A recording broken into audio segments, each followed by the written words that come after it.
आपको सीधे लिए चलते हैं पीयूष गोयल की प्रेस कॉन्फ्रेंस में। प्रधानमंत्री नरेंद्र मोदी जी ने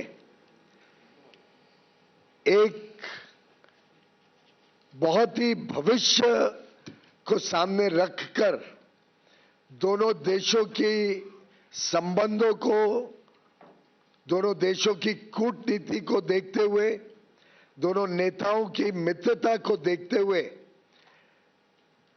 जो बायलैटरल ट्रेड एग्रीमेंट फरवरी 2025 में चर्चा शुरू की थी, इस उद्देश्य के साथ के भारत और यूनाइटेड स्टेट्स के बीच $500 बिलियन का द्विपक्षीय व्यापार हर वर्ष होना चाहिए। उस लक्ष्य को हासिल करने के लिए आज का दिन स्वर्णिम अक्षरों में लिखा जाएगा। पूरे देश में खुशी की लहर है। देश के हर क्षेत्र में बहुत ही उत्साह है भविष्य को लेकर, और मानो आने वाले दिनों में जिस प्रकार से नए अवसर, नए मौके खुलते हैं, जिस प्रकार से हमारे निर्यातकों के लिए बहुत बड़े पैमाने पे यूनाइटेड स्टेट्स ऑफ अमेरिका, जो दुनिया की सबसे बड़ी अर्थव्यवस्था है, लगभग $30 ट्रिलियन की अर्थव्यवस्था, अब हमारे निर्यातकों के लिए मोस्ट प्रिफर्ड ड्यूटी के साथ खुलती है। और जिस प्रकार से हमारे किसानों के हितों का संरक्षण किया गया है, पूर्णतः संरक्षण किया गया है किसानों का, डेयरी का, उसको मद्देनजर रखते मैं मानता हूं ये जो यूनाइटेड स्टेट्स और भारत के बीच जॉइंट स्टेटमेंट कल देर रात फाइनलाइज हुआ, विश्व के समक्ष रखा गया, इसका देश के कोने कोने में स्वागत हुआ है। यहां तक कि आज सुबह मैं एक वीडियो देख रहा था, एक साधारण हस्तकला के क्षेत्र के हमारे कारीगर का संबल से, उत्तर प्रदेश के संबल से, और वो कह रहे थे अब 18% टैरिफ हो गया, अब तो मौज है, हमारे को बहुत लाभ है, अब नए ऑर्डर्स आएंगे और तरक्की होगी। ये उनके शब्द आज सुबह मैंने एक्स हैंडल पर किसी पत्रकार को उनको कहते हुए सुना। मित्रों, ये जो जॉइंट स्टेटमेंट है, ये एक प्रकार से नई आशा, उमंग और नए संकल्प के लिए हर भारतवासी को अवसर देता है, मौके देता है।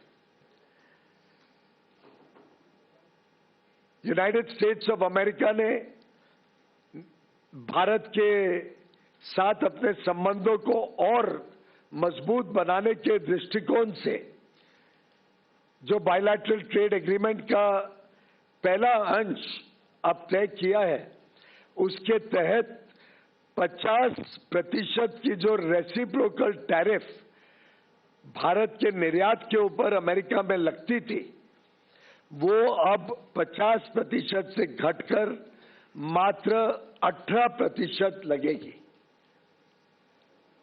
और 18% हमारे जितने अड़ोस पड़ोस के देश हैं, जितने देश हैं जिनके साथ हमारी स्पर्धा रहती है, उन सभी देशों से कम है, और आगे आने वाले दिनों में हमें और हमारे निर्यातकों को बहुत लाभ देंगे।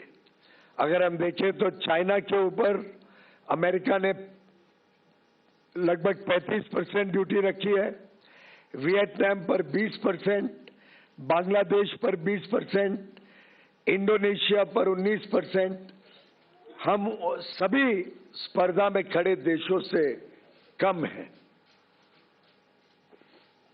साथ ही साथ कई ऐसे वस्तु हैं जिसके ऊपर अब शून्य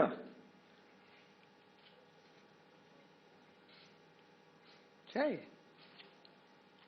अब शून्य ड्यूटी लगेगी जब हमारे निर्यातक अमेरिका में, यूनाइटेड स्टेट्स ऑफ अमेरिका में सामान भेजेंगे। उदाहरण के लिए जेम और डायमंड्स पूरी तरीके से शून्य ड्यूटी लगेगी।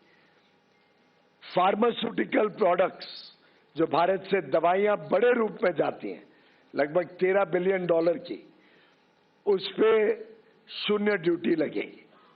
स्मार्टफोन्स जो भारत से बड़े रूप में अमेरिका जाते हैं, उसमें आगे भी चलकर शून्य ड्यूटी ही लगी रहेगी। इस प्रकार से ढेर सारी ऐसी वस्तु हैं जिन पर आगे चलकर शून्य ड्यूटी लगेगी।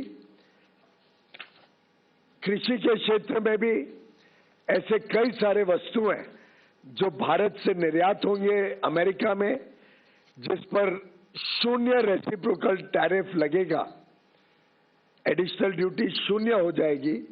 उदाहरण के लिए स्पाइसेस, चाय, कॉफी और उसमें से बने वस्तु, कोपरा यानी कोकोनट और coconut oil, vegetable wax, areca nut, Brazil के नट, कैशू नट, चेस्टनट, कई सारे फल और कई सारी सब्जियां,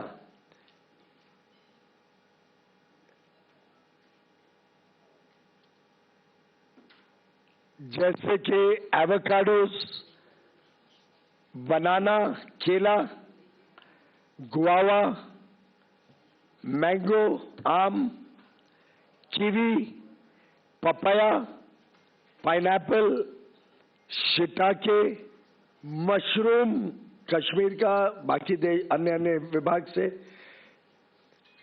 इसी प्रकार से वेजिटेबल प्लेटिंग का जो मटेरियल होता है, वेजिटेबल सैप, कुछ वेजिटेबल के रूट्स जैसे टैरो, बैम्ब्रा बीन्स, कुछ सीरियल्स जैसे बार्ले, कैनरी सीड्स, कुछ बेकरी के प्रोडक्ट्स, कोका और कोका से बने हुए वस्तु, sesame seeds, poppy seeds, processed food, banana pulp के शेप में, सिट्रस के जूस, गुआवा और मैंगो का पेस्ट, पाइनएप्पल का जैम।